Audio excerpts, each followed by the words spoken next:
Shkoi të bënte analizat në Tiranë. 60 vjeçari pëson arrest kardiak dhe vdes në laboratorin mjekësor.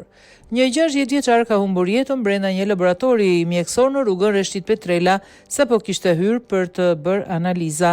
Personi me inicialet HM ishte në pritje kur është ndier keq dhe ka ndruar jetë në ambientet e laboratorit, të cilit policia nuk e ka identifikuar me emër paraprakisht.